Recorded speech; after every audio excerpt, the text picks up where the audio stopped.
پاکستانی وزیر اعظم عمران خان کے امریکہ مخالف بیانیے پر ان کے خلاف امریکی عالمی سازش کی بازگشت سنائی دے رہی ہے۔ کچھ لوگ تو عمران خان کے قتل کے منصوبے سے متعلق بھی دعوے کرتے دکھائی دے رہے ہیں۔ پاکستان کے لیے امریکی یا روسی بلاک کے انتخاب کا تنازع کتنا سنگین اور اہم ہے، اس کا اندازہ 16 اکتوبر 1951 میں پہلے پاکستانی وزیر اعظم لیاقت علی خان کے قتل، پھر 17 اگست 1988 کو صدر پاکستان ضیاء الحق کی شہادت سے لگایا جا سکتا ہے۔ روس یوکرین حالیہ تناظر میں وزیر اعظم عمران خان کی جانب سے روسی دورے کے بعد کیا تاریخ اپنے آپ کو دہرا رہی ہے؟ اس ولاگ کے ذریعے ہم آپ کے سامنے لیاقت علی خان کے قتل کے زمانے کے امریکی ٹیلی گرامز، ڈپلومیٹک کیبلز کی تفصیلات رکھ رہے ہیں۔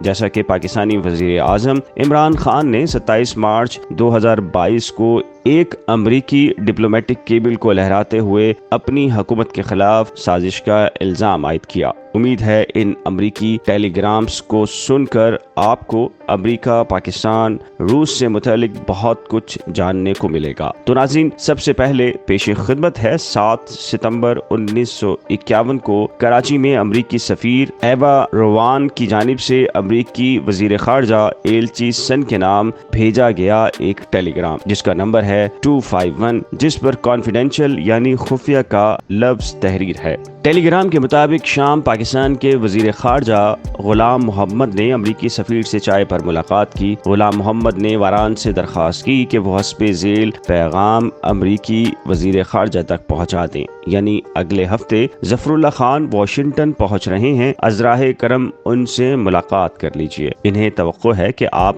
ان سے اپنے گھر پر ملاقات کریں گے اور انہیں ہیریمن یعنی اس وقت کے امریکی صدر سے ملاقات کے لیے بھی وقت دلوائیں گے۔ امریکی سفیر واران نے اس ٹیلی گرام میں مزید لکھا کہ غلام محمد کہتے ہیں کہ وہ پاکستان کی تعمیر اور مسلم دنیا کو کمیونزم کے خلاف منظم کرنے کا نصب العین پورا کیے بغیر مرنے کا ارادہ نہیں رکھتے۔ کمیونزم سے مراد یہاں روس ہے۔ ٹیلی گرام کے مطابق ان کی خواہش ہے کہ آپ یہ بات جان لیں کہ ظفر اللہ گمانی اور خود انڈیا کی چھیڑ چھاڑ کو جنگ میں تبدیل نہیں ہونے دیں گے۔ وہ ستمبر میں 3 ہفتے کے لیے امریکہ آنا چاہتے ہیں اور اس موقع پر آپ سے ملاقات کا خواہاں ہیں۔ اس ٹیلی گرام پر غور کریں تو پتہ چلتا ہے کہ وزیر اعظم لیاقت علی خان کا کہیں کوئی ذکر ہی موجود نہ تھا۔ یہاں یہ واضح رہے کہ 27 جولائی 1951 کو لیاقت علی خان نے عوام سے خطاب کرتے ہوئے انڈیا کو مکہ دکھایا تھا۔ امریکی سفیر سے غلام محمد کی اس ملاقات سے ٹھیک 12 دن پہلے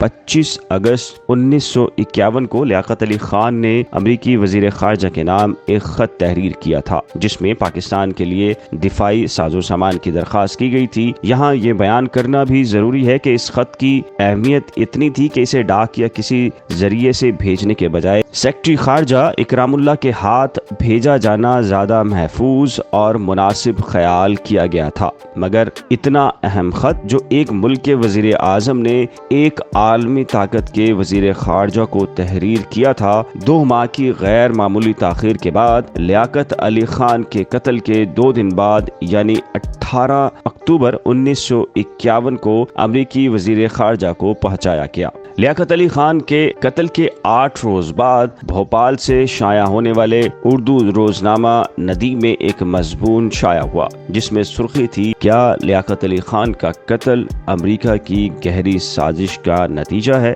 23 اکتوبر 1951 کو دہلی میں امریکہ کے سفارت خانے نے اس مضمون کا ترجمہ کروایا اور ایک خفیہ ٹیلی گرام کے ذریعے امریکی وزیر خارجہ کو روانہ کیا، جس میں لکھا تھا کہ پاکستانی وزیر خارجہ کے مطابق برطانیہ نے پاکستان پر ایران کے سلسلے میں تعاون کرنے کا دباؤ ڈالا۔ امریکہ نے پاکستان سے مطالبہ کیا کہ وہ ایران پر اثر و رسوخ استعمال کرے، اس پر دباؤ ڈالے کہ ایران تیل کے کنویں امریکہ کے حوالے کر دے۔ تاہم وزیر اعظم لیاقت علی خان نے امریکہ کی اس درخواست کو مسترد کر دیا۔ جواباً امریکہ نے کشمیر پر خفیہ معاہدہ ختم کرنے کی دھمکی دی، جس پر لیاقت علی خان نے کہا کہ پاکستان نے امریکہ کے تعاون کے بغیر عہدہ کشمیر لے لیا اور باقی کشمیر بھی پاکستان حاصل کر لے گا۔ یہی نہیں، لیاقت علی خان نے امریکہ سے ہوائی اڈے خالی کرانے کا مطالبہ بھی کیا۔ امریکی جو پاکستانی ہوائی اڈوں سے روس کو فتح کرنے کے جو خواب دیکھ رہے تھے وہ چکنا چور ہو گئے۔ امریکہ نے لیاقت علی خان کو قتل کرانے کے بارے میں سوچنا شروع کیا۔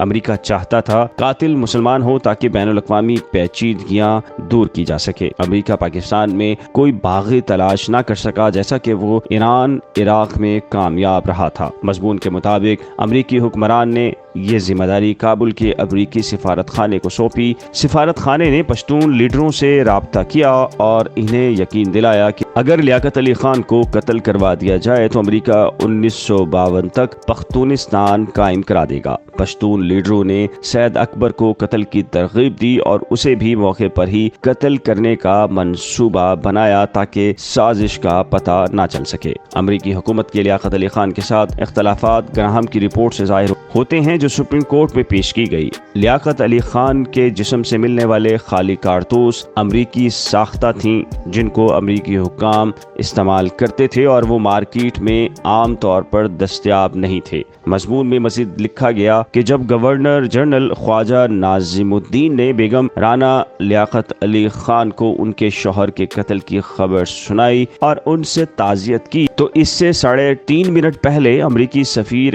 بیگم صاحبہ کو یہ خبر سنا کر تعزیت کر چکے تھے۔ یہ تمام عوامل ثابت کرتے ہیں کہ ملزم امریکی تھے جس نے پہلے ہی مشرق وسطی میں ایسے جرم کیے تھے۔ مذکورہ ٹیلی گرام کی کاپی جب کراچی میں امریکی سفارت خانے کو موصول ہوئی تو اس نے اگلے ہی روز 31 اکتوبر 1951 کو اپنے وزیر خارجہ کو مطلع کیا کہ دہلی کے سفارت خانے نے امریکی وزارت خارجہ کو جو مضمون بھیجا اسے نظر انداز کر دیا جائے کیونکہ یہ مضمون غلط بیانی کا شاہکار ہے اور اس کے مختلف اجزاء بمبئی کے اخبار بلٹر سے حاصل کیے گئے ہیں اور ندیم ایسا اخبار نہیں کہ اسے اتنی اہمیت دی جائے۔ یہاں یہ بات بھی اہم ہے کہ ادھر لیاقت علی خان کا قتل ہوا اور ادھر دہلی میں امریکی سفارت خانے اور واشنگٹن میں امریکی وزارت خارجہ کے حکام کے ساتھ ساتھ کراچی میں امریکی سفارت خانہ بھی لیاقت علی خان کے قتل کی اطلاعات امریکی حکام کو فراہم کرنے میں مستقل فعال رہا۔ یہ سلسلہ 16 اکتوبر 1951 کی شام سے شروع ہوا۔ ان خفیہ اطلاعات میں کہا گیا کہ لاہور سے اطلاعات موصول ہوئیں کہ آج شام راولپنڈی میں لیاقت علی خان کو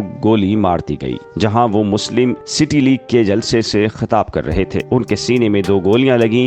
ہسپتال کی رپورٹ کے مطابق گولیوں سے لگنے والے زخم گہرے تھے۔ مشتعل ہجوم نے قاتل کو جائے واردات پر قتل کر دیا۔ اسی روز کے ایک اور ٹیلی گرام میں یہ کہا گیا کہ وزیر اعظم کو اسلام لیگ کے جنونیوں نے قتل کر دیا۔ ملک میں بدامنی کی کوئی رپورٹ موصول نہیں ہوئی۔ سفارت خانے کو بتایا گیا کہ کل گورنر جنرل کی صدارت میں کابینہ کا اجلاس منعقد ہوگا جس میں وہ ممکنہ طور پر عارضی وزیر اعظم کا عہدہ بھی سنبھال سکتے ہیں۔ 16 اکتوبر کے ایک اور ٹیلی گرام کے مطابق اگرچہ مقبول عام رائے یہ ہے کہ لیاقت علی خان کے قتل میں خاکسار تحریک ملوث ہے، حکومت کی اعلیٰ اتھارٹی نے سفارت خانے کو مطلع کیا کہ قاتل سید اکبر افغان باشندہ ہے جو پختونستان کی تحریک اپنے بھائی کی سیاسی نظربندی اور پاکستان حکومت کے کشمیر کے بارے میں محتاط رویے سے متاثر ہوا اور لیاقت علی خان کے قتل پر مائل ہوا۔ قاتل کشمیر کی جنگ میں شریک ہو چکا تھا۔ ذرائع کا کہنا ہے کہ اس کے افغان رابطے کی خبر پریس کو جاری نہیں کی جائے گی۔ قاتل 14 اکتوبر کو ایبٹ آباد سے راولپنڈی کے لیے روانہ ہوا۔ سیکرٹری جنرل محمد علی کی صدارت میں موجود وزیروں کی ہنگامی میٹنگ ابھی ختم ہوئی ہے۔ جانشین کا ابھی تک کوئی فیصلہ نہیں ہو سکا۔